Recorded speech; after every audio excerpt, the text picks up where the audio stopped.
Help us understand, what is it that's being discussed here? This is a particular, let me use the term, subset of veterans that would be affected by this?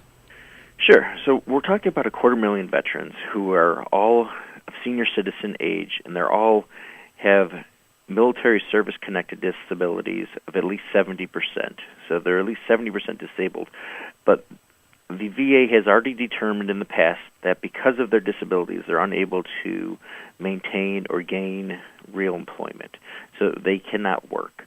So they're upgraded, so to speak, to 100% disabled, and they receive that compensation. And so what the Congressional Budget Office is saying is, hey, these people are now eligible for Social Security because they're of the age, and so they shouldn't be getting this disability anymore.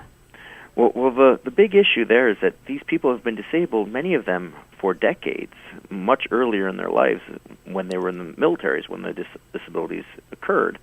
So most of these guys are 30, 40 years there. And so they haven't been putting anything into Social Security, and so they don't have anything to take out of Social Security. So you're really taking away pretty much their entire way to sustain themselves. And there's a lot of states out there, including Texas, that are very good at providing tax breaks, such as property tax breaks, to 100% disabled veterans. Well, if you take away their 100% rating here by taking away the individual unemployability, they will start having to pay taxes that they have not had to pay in the past. So it takes away their revenue, so to speak, and increases their costs.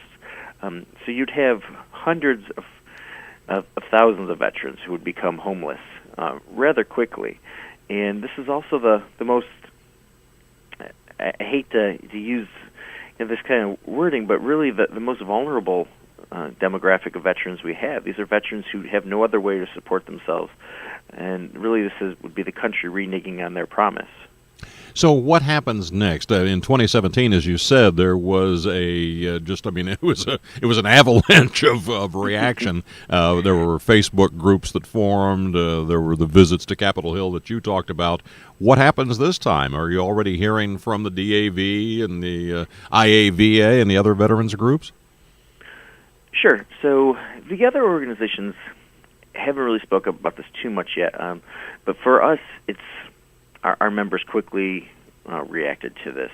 And I want to let every veteran know, I don't believe that the White House would embrace this again. I don't believe Congress would even entertain the idea.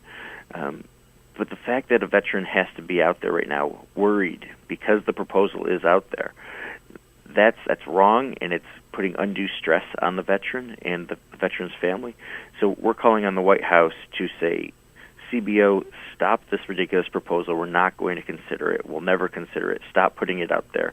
There are a lot of other ways that they could save money if that's what's necessary, and they're not proposing those things. They should not be proposing this. This needs to be, the president needs to say clearly, this is off the table, so that these veterans can rest knowing that their benefits that they've earned will not be taken away. I'll make this the last question, and thank you very much for the time. Sure. How do we follow it? How does a veteran or a veteran family member or just a concerned citizen, how do we follow this? Because when you talk about a budget proposal from the CBO, it's page after page after page. So what is it that we're watching for? What's it called?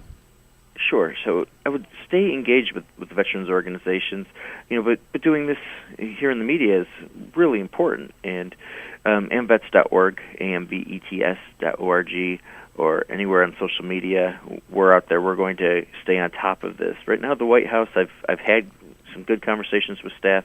I've had conversations with the Secretary of the VA. They're being quiet on it right now. So there's not a lot of media out there about it. But continue to update your listeners would be great, and it's something I'd be more than happy to help you with. And we can certainly contact you next time there's news on this issue. But in the meantime, we're going to continue to be fielding these calls from veterans, and they call us all the time. They reach out to us on social media, and we're gonna stay on top of this until this is clearly off the table.